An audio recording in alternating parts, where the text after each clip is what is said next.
Friends, आप देख रहे हैं आपका अपना YouTube channel Cybertech education group. आज के इस वीडियो में हम लोग जानेंगे सम इफ एस फंक्शन के बारे में एमएस एक्सेल के अंदर। इससे ठीक पहले के वीडियो में हम लोगों ने देखा था सम इफ फंक्शन के बारे में। सम इफ फंक्शन को जहां तक हम लोग जान पाए थे तो हम लोगों को यह पता चला था कि सम इफ फंक्शन का इस्तेमाल करके आप किसी भी कॉलम से कंडीशन के हिसाब से सम वैल्यू को रिटर्न करवा सकते हैं। लेकिन कंडीशन जो है वहां पे आप एक ही कंडीशन लगा सकते हैं। सम इफ एस फंक्शन जो है वो सम इफ से ज्यादा बेहतर फंक्शन है इस हिसाब से, क्योंकि सम इफ एस फंक्शन में आप एक या एक से अधिक मतलब कि 2, 3, 4, 5 कंडीशन का इस्तेमाल करके किसी भी कॉलम के वैल्यूज को उन दिए गए कंडीशन या कंडीशंस के हिसाब से सम उसका रिटर्न करवा सकते हैं। जहां तक सम इफ एस फंक्शन के सिंटैक्स का सवाल है, मैंने यहां पे लिख के रखा है कि सम इफ एस में आपका जो पहला आर्गुमेंट है उसमें आप उस रेंज ऑफ सेल को पास करेंगे जिसका सम निकालना है। उसके बाद क्राइटेरिया 1 का रेंज होगा, क्राइटेरिया 1 होगा, फिर क्राइटेरिया 2 का रेंज होगा, फिर क्राइटेरिया 2 होगा एंड सो ऑन। तो आइए बिना समय गवाए प्रैक्टिकली हम लोग इसको सीखते हैं। देखिए, मैंने यहाँ पे कुछ रिकॉर्ड्स रखे हैं सेल्स के, जिसमें मैंने किस पार्टी को किस सेल्समैन ने किस डेट में कितने अमाउंट का सामान बेचा है, ये अलग अलग रिकॉर्ड वाइज रखा हुआ है। अभी एक सिंपल कंडीशन लगाना है जो कि आप सम इफ से भी कर सकते थे। मान लीजिए यहाँ पे मैंने पार्टी नंबर 1 लिखा है, या जो भी आप वैल्यू, फिलहाल आप इसको डिलीट भी कर दें, कोई बात नहीं। अभी आप चाहते हैं कि यहाँ पे जो पार्टी लिखा हुआ है, जो भी पार्टी नंबर 1 हो या 2 हो, उसका जो भी सेल अमाउंट है, चाहे वो सेल्समैन किसी ने भी बेचा हो, चाहे वो किसी भी डेट का सेल हो, उसका टोटल का सम यहां पे आ जाए, जो कि पार्टी नंबर 2 को किया गया है। तो आप सिंगल कंडीशन में सम इफ फंक्शन तो लगा ही सकते हैं, सम इफ एस फंक्शन भी आप लगा सकते हैं। देखिए, आप लिखते हैं equals SUMIFS, bracket आपने खोला। देखिए, यहां जो पहला आर्गुमेंट है वो सम रेंज आपका पास हो रहा है, तो मुझे अमाउंट का सम निकालना है। तो मैं यहां लिखूंगा D2 to D10। लेकिन ऐसा लिखने से ये होता है ना कि अगर आप D2 से D10 लिख देते हैं और फ्यूचर में D कॉलम में और भी अमाउंट आते हैं, चूंकि रिकॉर्ड्स, नंबर ऑफ रिकॉर्ड्स जो फिलहाल 9 रिकॉर्ड्स आपके पास है वो बढ़ जाता है, तो उस केस में वो काउंटेबल नहीं होगा। तो आप ऐसा करो कि सम रेंज में D:D डाल दो, मतलब कि पूरा अमाउंट कॉलम आपने फॉर्मूला में यूज कर लिया। इससे ये बेनिफिट होगा कि अगर फ्यूचर में कभी नंबर ऑफ रिकॉर्ड्स बढ़ते हैं नीचे के तरफ, तो वो भी कैलकुलेट होकर यहां पे आ जाएगा। उसके बाद सम रेंज डालने के बाद आप कॉमा देते हैं।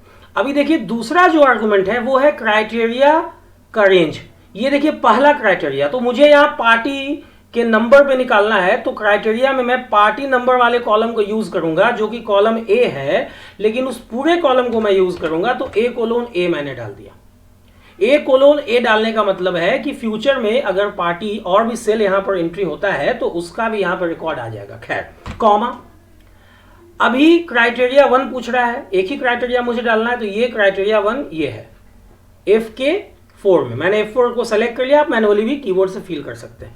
अब यहां पे जैसे ही मैं ब्रैकेट बंद करता हूं और इंटर प्रेस करता हूं, देखिए एक्सेल ने रिटर्न कर दिया उस पर्टिकुलर पार्टी के सेल्स का टोटल अमाउंट जिसका नंबर पार्टी नंबर 2 है।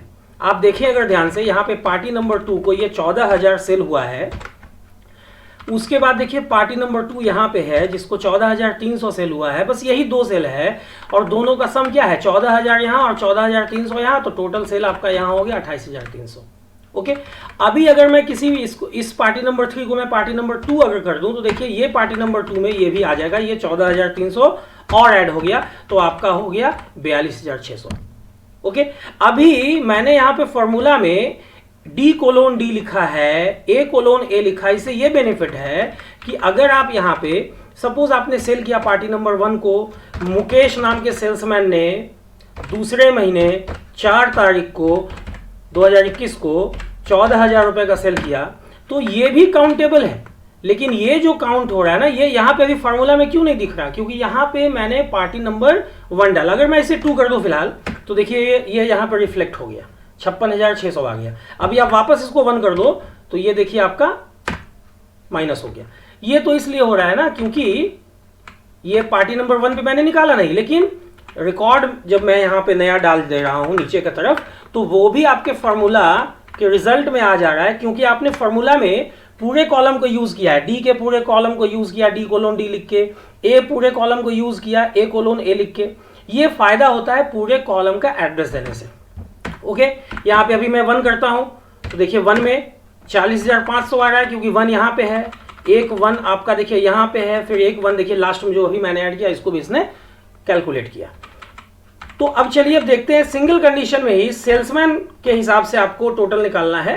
आप चाहते हैं कि चलिए जिस सेल्समैन का नाम सुरेश है उसने कितना सेल किया है वो आपको निकालना है, तो आप लिखते हैं इक्वल्स सम इफ एस, पहला रेंज आपका सम रेंज है जो कि डी कोलोन डी है, क्योंकि अमाउंट आपका डी कॉलम में है, कॉमा क्राइटेरिया में आप यूज कर रहे हैं सेल्समैन को, और सेल्समैन की एंट्री आपके इस डेटा रेंज में बी कॉलम में है, तो बी कोलोन बी मैं यूज कर लेता हूं, कॉमा क्राइटेरिया आपने लिख के रखा है यहां पे, फिलहाल वो नल है, वहां वो ब्लैंक सेल है, कोई बात नहीं, ब्रैकेट बंद करके आपने इंटर प्रेस किया, अभी 0 आ रहा है क्योंकि क्राइटेरिया वाले सेल्समैन वाले इस सेल में कुछ है ही नहीं। अगर मैं यहां सुरेश लिख दूं इंटर, तो सुरेश नाम के सेल्समैन ने जो भी टोटल सेल किया है वो यहां पे आ गया। अगर मैं मोहन लिख दूं तो मोहन नाम के सेल्समैन ने जो भी सेल किया है वो आ गया। अगर मैं मुकेश लिख दूं तो मुकेश नाम के सेल्समैन ने जो भी सेल किया है वो आ गया। अभी मैं यहां एम एस्ट्रिक लिखता हूं, एम एस्ट्रिक का मतलब होता है कि वैसे सेल्समैन का आप टोटल निकालो जिसके नाम की शुरुआत एम से हुई हो और उसके बाद चाहे जो भी हो। यहां पे एस्ट्रिक क्या है भाई, तो एक विल्ड कार्ड है, ऐसा लिख के आप इंटर प्रेस करते हो तो एम नाम से शुरू होने वाले सारे सेल्समैन ने का जो भी सेल अमाउंट है इंडिविजुअली, इसने क्या किया, उन सारे का सेल्स का टोटल निकाल दिया। अभी आप चाहते हो कि वैसे सेल्समैन का आप टोटल निकालो जिसके नाम की शुरुआत एम से हुई हो, दूसरा और तीसरा कैरेक्टर नहीं पता क्या है, लेकिन चौथा कैरेक्टर ए हो, बाद में चाहे जो भी हो। यहां जो क्वेश्चन मार्क मैंने यूज किया है ये सिंगल कैरेक्टर के लिए यूज होता है, ये भी एक विल्ड कार्ड है, और जो एस्ट्रिक मैंने यूज किया है वो 0 या 0 से ज्यादा कैरेक्टर के लिए यूज होता है, ये भी एक विल्ड कार्ड है। जैसे ही मैं इंटर प्रेस करता हूं देखिए ये वैसे सेल्समैन के सेल्स के टोटल को रिटर्न कर रहा है जिसके नाम की शुरुआत एम से हुई है, लेकिन उसके बाद दूसरा या तीसरा कैरेक्टर कुछ भी है, ओ है, एच है, ए है, बी है, अल्फाबेट कुछ भी है, तीसरा कैरेक्टर चौथा कैरेक्टर लेकिन क्या है, ए है, और उसके बाद चाहे कुछ है या कुछ नहीं है, जो भी है, ऐसा कुछ हो गया। अभी तक हम लोगों ने सम इफ एस फंक्शन में यूज करना इसको सीखा सिंगल कंडीशन के हिसाब से। ये काम तो हम लोग सम इफ से भी कर सकते थे। आइए अब देखते हैं कि कैसे हम लोग सम इफ एस फंक्शन को एक से ज्यादा कंडीशन पे, मतलब कि मल्टीपल कंडीशन पे यूज कर सकते हैं। इसके लिए मैंने अलग से शीट यहां पे डिजाइन करके रखा है, ये आपके सामने जो है फिर से वही डिटेल्स है, लेकिन यहां पे हम लोगों को देखिए पार्टी नंबर और सेल्समैन के हिसाब से निकालना है। मुझे निकालना है फिलहाल कि वैसे सेल्स के टोटल को दिखाओ जो सेल ट्रांजैक्शन पार्टी नंबर 2 को किया गया है और जिसको करने वाला सेल्समैन कौन है, तो मोहन है। तो मैं यहां लिखता हूं इक्वल्स सम इफ एस, पहला पैरामीटर सम रेंज है जो कि आपका डी कोलोन डी है क्योंकि अमाउंट आपका डी कॉलम में है, कॉमा अब देखिए क्राइटेरिया 1 का रेंज है। क्राइटेरिया 1 आपका यहाँ पे पार्टी नंबर है, यहाँ पे तो पार्टी नंबर आपके ओरिजिनल डेटाबेस में कहाँ रखा हुआ है, ए में रखा हुआ है, ए कॉलम में, तो ए कोलोन ए मैंने लिख दिया ताकि वो पूरा कॉलम आप यूज करो, कॉमा क्राइटेरिया रेंज तो मैंने दे दिया, क्राइटेरिया कहाँ है, पार्टी नंबर यहाँ पे है, कॉमा अभी दूसरा क्राइटेरिया है, ऑप्शनल है ये, पहले वाले में मैंने यूज नहीं किया, सिंगल कंडीशन में आपने यूज नहीं किया, लेकिन जैसे ही आपको 2 कंडीशन डालना आप यूज कर सकते हो, 3 कंडीशन डालना है आप कॉमा देके यूज कर सकते हो। तो क्राइटेरिया 2 जो यहाँ पे है ना वो सेल्समैन का नाम है, सेल्समैन का नाम यहाँ पे कहाँ पे है, बी कोलोन में, बी कोलोन बी कॉलम में है ना, कॉमा क्राइटेरिया 2 आपका रखा हुआ है यहाँ पे। तो अब जैसे ही आप ब्रैकेट बंद करते हो और इंटर प्रेस करते हो तो अब यहाँ पे जो सम इफ एस फंक्शन है ये क्या कर रहा है, ये वैसे सेल्स के टोटल को रिटर्न कर रहा है जो पार्टी नंबर 2 को किया गया है और सेल्समैन मोहन ने किया है। अभी अगर आप चाहते हो आपको सिर्फ वैल्यू चेंज करना है कि भाई ऐसा बताओ कि पार्टी नंबर 2 को सुरेश नाम के सेल्समैन ने कितना सेल किया है, 0। क्यों भाई, क्योंकि दोनों देखिए यहां पे सुरेश मिल रहा है सेल्समैन, लेकिन उसने पार्टी नंबर 3 को किया है। और यहां पे एक सुरेश है, इसने पार्टी नंबर 4 को किया है, तो सुरेश ने एक भी सेल पार्टी नंबर 2 को किया ही नहीं है, इसीलिए यहां पे 0 आ रहा है। अगर आप 3 देकर देखो तो देखो 3 पार्टी नंबर 3 को सुरेश नाम के सेल्समैन ने 13,400 का सेल किया है, जो कि यहां पे साफ पता चल रहा है। ठीक है, ओके। अभी मैं यहां 4 लिख दूं तो पार्टी नंबर 4 को सुरेश ने 15,400 का सेल किया है ना। अगर मैं यहां पे ऐसा करूं कि पार्टी नंबर आप खाली छोड़ दो, तो पार्टी नंबर आपको देना होगा। अगर आप खाली छोड़ दिए तो वहां पे ऐसा कोई भी सेल्स नहीं है जिसको सुरेश ने किया और पार्टी नंबर जो है वो ब्लैंक है। पार्टी नंबर कुछ तो होगा, आप ग्रेटर देन 0 डाल दो। तो ये आपका जो है सुरेश ने जितना भी सेल किया है वो सारा सेल ऑल पार्टीज के लिए एप्लीकेबल हो जाएगा, क्योंकि यहां पे पार्टी नंबर कभी भी निगेटिव हो नहीं सकता, 0 भी नहीं हो सकता। मैंने ग्रेटर देन 0 से काम चला लिया। आप चाहते हो कि लेस देन 100 आप लिखते हो, मतलब कि सेल्समैन सुरेश ने कि वैसा कितना सेल किया है उसके सम को दिखाओ, सम करके उसके सेल अमाउंट के सम को दिखाओ, रिटर्न करो जो उसने किया है वैसे पार्टीज को जिसका नंबर 1 to 99 है, 100 नहीं है, क्योंकि मैं यहां पे लेस देन 100 कर रहा हूं। ठीक है, ऐसा आप लोग कर सकते हो। अभी यहां पे अब चलिए 2 कंडीशन और यहां पे लिखा हुआ है, मैंने लिख के रखा है। यहां पे सेल्समैन को काउंट करना है और डेट को भी देखना है। अभी मुझे कहा गया कि आप वैसे सेल्स अमाउंट के सम को दिखाओ, टोटल करके दिखाओ, सम मतलब टोटल, यहां इस पर्टिकुलर सेल में जो सुरेश नाम के सेल्समैन ने किया है, और वो भी 1 जनवरी 2021 को। तो आप यहां लिखते हो इक्वल सम इफ एस, आपने ब्रैकेट खोला, सम रेंज जो कि पहला पैरामीटर, यहां पे आपने D:D डाला, चूंकि आपका अमाउंट D कॉलम में है और मैं पूरा कॉलम को ले रहा हूं यहां पे, ताकि अगर फ्यूचर में मैं फीड करूं आगे का रेंज तो वो भी आपका एप्लीकेबल हो जाए, कॉमा क्राइटेरिया रेंज 1। तो क्राइटेरिया रेंज 1 जो है उसमें मैंने सेल्समैन को यूज किया और सेल्समैन यहां पे B कॉलम में है, तो यहां पे मैं B:B डाल देता हूं, कॉमा आपका क्राइटेरिया यहां लिखा हुआ है इस पर्टिकुलर सेल में, मैंने इसको फीड कर दिया क्राइटेरिया में, उसके बाद मैंने कॉमा दिया। अभी क्राइटेरिया 2 का रेंज आपको डालना है। क्राइटेरिया 2 जो है ना वो डेट है, और डेट का कॉलम यहां पे कौन सा है, C कॉलम है। C कॉलम मैं पूरा ले लेता हूं, C:C, कॉमा डेट का क्राइटेरिया मैंने यहां पे लिख के रखा है, मैंने इसको सेलेक्ट कर लिया, और जैसे ही मैंने ब्रैकेट बंद करके इंटर प्रेस किया, देखिए आपके सामने यहां 13,400 आ रहा है। क्यों भाई? ये वैसे सेल्स अमाउंट के टोटल को रिटर्न कर रहा है जिसको सुरेश ने किया है और 1 जनवरी 2021 को किया है।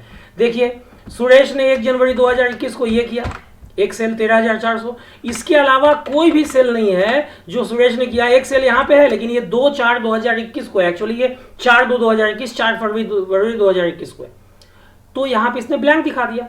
अभी आप कोई दूसरा वैल्यू देखो यहाँ डाल के, अगर आपको वैसे सेल्समैन का देखना है सेल अमाउंट जिसका नाम मोहन है और उसने 1/1/2021 को किया है, तो देखो मोहन ने 2 सेल एक्चुअली यहाँ पे किया है। ये दोनों सेल मैं बोल्ड करके दिखा दे रहा हूं, आप लोगों को स्क्रीन पे दिख रहा होगा। मोहन ने यहाँ पे 2 सेल्स किए हैं 1 जनवरी 2021 को, पहला सेल 12,000 का है, दूसरा सेल 14,000 का है, तो दोनों का सम क्या आ जाएगा, दोनों का सम यहाँ पे 26 आ जाएगा। ओके, अभी अगर आप देखना चाहते हो वैसे सारे सेल्स को जो 1 जनवरी को हुआ है, 1 जनवरी को ही हुआ है, लेकिन उसमें जो सेल्समैन इन्वॉल्व है उसकी नाम की शुरुआत जो है S से हुई है, तो आपने सेल्समैन के नाम में S एस्ट्रिक डाल दिया, एस्ट्रिक विल्ड कार्ड का यूज किया, जहां एस्ट्रिक विल्ड कार्ड 0 या 0 से ज्यादा कैरेक्टर के लिए इस्तेमाल होता है, एनी कैरेक्टर के लिए।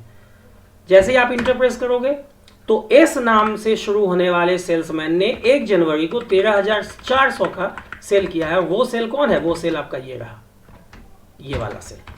ओके, अभी आप चाहते हो कि आप दिखाओ वैसे सारे सेल्समैन का सेल वैल्यू का सम जो 1/1/2021 को हुआ है, लेकिन जिसके नाम की शुरुआत M से हुई हो। तो अभी M से 1/1 को 26,000, वही मोहन ही है दोनों। अभी यहां मैं चेंज कर देता हूं, सपोज कि मैं यहां पे इसका नाम मोहन कर देता हूं, सुरेश का नाम मैंने मोहन कर दिया, तो अभी 3 मोहन है, 3 एंट्री यहां पर मोहन के अगेंस्ट में है 1/1/2021 को। मैं बोल्ड करके आप लोगों को दिखा दे रहा हूं। पहला जो एंट्री किया है वो 12,000 का है, दूसरा 14,000 का और तीसरा 13,400 का है, तो टोटल आपका हो जाता है 39,400। तो इस तरह से एक्सेल के अंदर आप 2 से ज़्यादा क्राइटेरिया पे लगा सकते हैं, बस सिर्फ आपको फॉर्मूला में यहाँ पे कॉमा देके इसको फिर आगे मल्टीपल क्राइटेरिया के लिए कॉमा देके आगे तीसरा क्राइटेरिया का रेंज और फिर तीसरा क्राइटेरिया ऐसे देना होगा। बहुत आसानी से आप सम इफ एस फंक्शन का इस्तेमाल सिंगल क्राइटेरिया को लगाने के लिए भी कर सकते हो, जहां पे आप पहले सम इफ फंक्शन को यूज किया करते थे, और एक से ज्यादा क्राइटेरिया को लगाने के लिए भी कर सकते हो, जहां पे आप कभी भी सम इफ का इस्तेमाल नहीं करते थे। ये ज्यादा आसान है, ज्यादा बेहतर है। तो उम्मीद करता हूं कि अब आप लोगों का सम इफ फंक्शन का कॉन्सेप्ट क्लियर हुआ होगा। अब आप लोग बेहतर तरीके से सम इफ एस फंक्शन को यूज कर सकेंगे। जो लोग यूज नहीं कर पा रहे थे अब वो आसानी से यूज करेंगे, ज्यादा प्रोडक्टिव रिपोर्ट बना पाएंगे। अगर आप लोगों को ये वीडियो पसंद आई हो, इंफॉर्मेटिव लगी हो, तो वीडियो को लाइक शेयर करना ना भूलें। अगर आप लोगों को एक्सेल में ऐसे ही फार्मूलाज चाहिए तो इस चैनल को सब्सक्राइब कर दें, बेल बटन को हिट कर दें, ताकि जो भी अपडेट मैं दूं वो आप लोगों तक समय पर पहुंचे। वीडियो के लास्ट तक बने रहने के लिए आप लोगों का बहुत बहुत शुक्रिया, धन्यवाद, थैंक्स अ लॉट।